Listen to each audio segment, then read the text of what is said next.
Bienvenue à tout le monde en Essentiel Académie. Nous sommes le corrigé du concours technologie épreuve physique juin 2022 et on reste toujours dans la partie et on va attaquer dans cette vidéo la partie miroir de Fresnel. Juste avant de commencer, cet exercice se base sur des connaissances géométriques.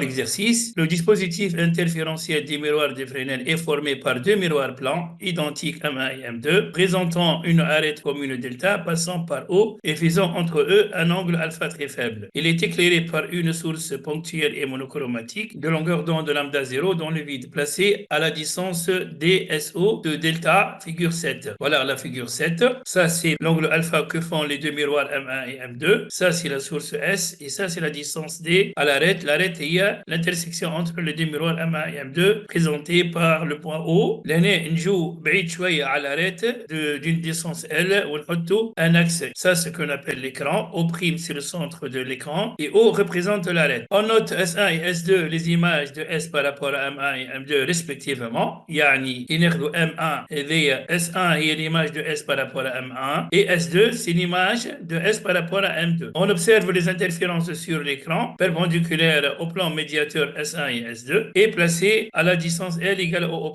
de delta. Alors l'année, la question reproduit la figure 7 sur votre copie et représentez soigneusement le champ d'interférence. هاي نقصوا ربي في التصويره دونك ناخذوا le même schéma donné par l'examinateur. اول حاجه باش نعملوها لهنا هي دونك باش نصور les sources. ناخذ هذه la source S, ناخذ le miroir M1. Vous voyez le miroir M1, ça c'est la continuité, le prolongement de M1. Donc S donne à travers M1 une source secondaire S1 et cette distance est égale à celle-ci. Maintenant, ناخذ الثانيه donc la continuité du miroir M2 et je cherche l'image de S que donne à travers le miroir M2. Il est perpendiculaire, c'est une symétrie orthogonale et elle va me donner une image S2 à ce niveau. De même, la symétrie conserve la distance, donc on aura une égalité entre les distances heavy et celle-ci. Alors, pour tracer la zone d'interférence, ناخذ un rayon qui sort de S et arrive au point O اللي هو l'intersection entre M1 et M2. يعني ce rayon هذايا مرة باش نستغلوه comme étant il appartient à M2 يعني il frappe M2 ومرة il frappe M1. Alors si il frappe M1 donc le rayon réfléchi semble venir de la source S1. Donc le rayon réfléchi est le suivant et il arrive en un point M de l'écran. Et le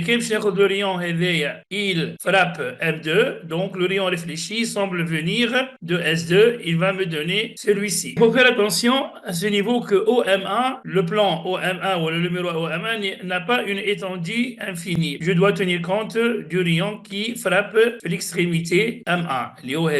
Voilà, le rayon réfléchi semble venir de S1, donc voilà, et ce rayon il va limiter la zone d'interférence. Donc lequel j'ai une étendue infinie, j'ai une zone d'interférence كاملة. Mais puisque le miroir OM1 a une étendue finie, par conséquent la zone d'interférence est la partie assurée et donc voilà, elle sera limitée par le rayon qui est réfléchi et qui semble venir de S1, passant bien évidemment par l'extrémité du miroir M1. Voilà, donc la zone d'interférence est la suivante. Merci pour votre attention et à la prochaine question. Inch'Allah, في correction أخرى à l'essentiel académique.